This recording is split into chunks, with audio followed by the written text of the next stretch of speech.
Hey friends, Dr. Christy here, and today I'm prompted to talk about those individuals out there who work a night shift.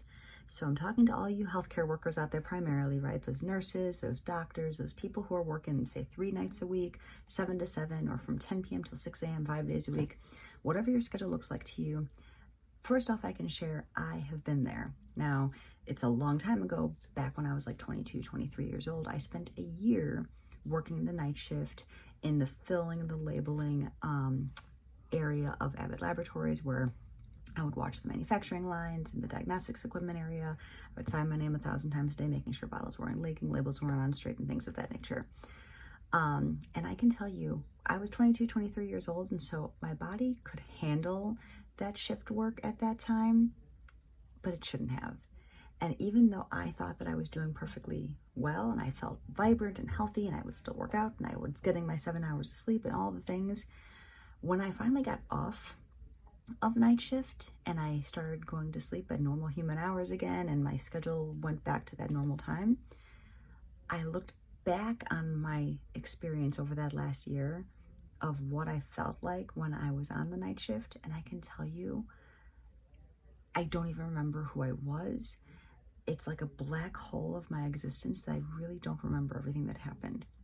It's a very strange phenomenon, and it's like our bodies find a way to cope and compartmentalize and do what it has to do, but it's really not healthy. And so obviously there are people in the world, and I'm so grateful these humans exist, that can put themselves through the night shift, and they can do that and be supportive in these kinds of environments where people do need to be working at these late hours.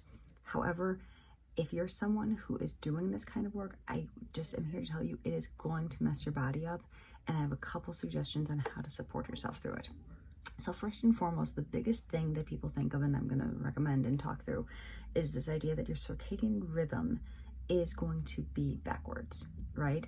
So we think about the normal cortisol curves, where when you first wake up, when you're not on a night shift and we're on like quote unquote normal human waking hours in our circadian rhythm, our cortisol should peak right around 8 a.m. As you may remember, cortisol is our main stress hormone. That peaks around 8 a.m. That gives us that surge of adrenaline, that surge of hormones and neurotransmitters to be alert and awake and functioning and ready to go through the day. That peak then happens, and then it starts to slowly drop through the rest of the day.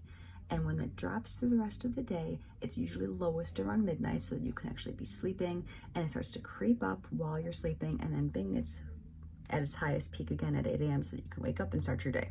That's the normal cortisol pattern throughout the body. In shift workers, this is opposite, or at least it tries to be opposite. So when you're up all night, you need a surge of cortisol to be awake at those hours in the morning. So your curve will literally look backwards if you've actually switched your schedule. But here's the thing, most shift workers, and myself included, when I was 22, 23, I didn't want to go ahead and just go to work from my 10 to 6 and then sleep from 7 till 3. And during my weekend, I want to still go out with friends and do normal human activities, right? And normal human activities don't exist in those hours. So I did what most people do, and I switched back to kind of a normal schedule for those couple days that I had off. So for instance, when I used to get off of work at 6 a.m., on my weekend, I would maybe sleep for 3-4 hours, just enough to take the edge off so that I could spend the day with my friends and do some normal activities, hang out until, say, 11, 12, maybe 1 a.m., and then I would go to sleep like normal. And then you'd have the normal weekend, you'd kind of resume that schedule. Doing that really messes with your system. Your body cannot get a pattern, it can't get a rhythm. And so your cortisol spiking all over the place. Also at that time, I was living on caffeine and garbage food and things of that nature, right? And so when that happens, literally your metabolism, your metabolic rate, everything in your body, your hormones are fluctuating all over the place. It doesn't know night from day. It doesn't know up from down. It doesn't know left from right. And over time, it can be very damaging to your metabolism and your hormones. So I encourage you, if you are on a shift like this, 2 options, really 2 options. That's the only way I see it.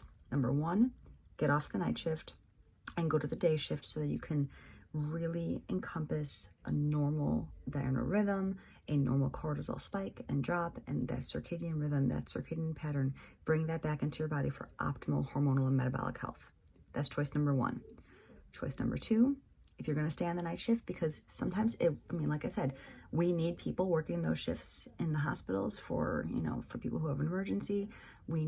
Sometimes people actually really enjoy that shift because it works for their family dynamic, whatever it looks like for you. If you want to stay on the night shift, the choice number two then is keep that schedule consistent even on your off days.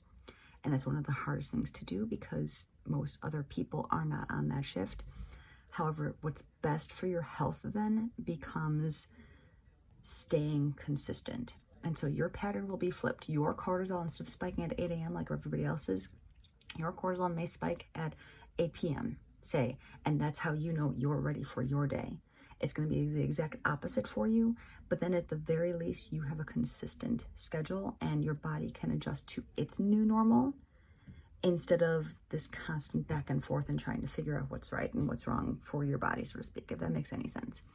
This is a big topic, and I see a handful of shift workers in my office, and most of them can handle it for a time, and then their body starts to break down. For those of you who are doing this, those are my two recommendations. Either get off of the shift or keep that shift your normal so that you have a consistent pattern. And first and foremost, no matter what camp you go into, support your body as much as you possibly can. Do all the 7 best doctors I talk about on a regular basis. Drink all the water. Eat super, super clean. Get some fresh air and get some sunlight. That's kind of a difficult one when you're doing that kind of work, but still try and find some time to get in the sun and just get that nature. Sleep as much as you can. Make it good quality sleep. Make sure that you're finding joy in your life and you're exercising and doing all those basic things to make sure that you are well-rounded, that you have your highest possible resiliency during that time. So I hope that makes sense to you all out there. Kind of got a little bit rambly, but this is a really important topic to me. I was able to get through it because I was super young and I only did it for a year. But that was a year of my life I'm never going to get back, and I can tell you it was a black hole of my existence. And so if you are a little bit older and starting to feel some of those hormonal implications and metabolic struggles that oftentimes come with age anyway, on top of it being more difficult because you're on a shift schedule, it's time to reevaluate what that looks like for you. So you got any questions, drop them below, reach out to me if you need some more support, and I'll talk to you soon. Have a good day.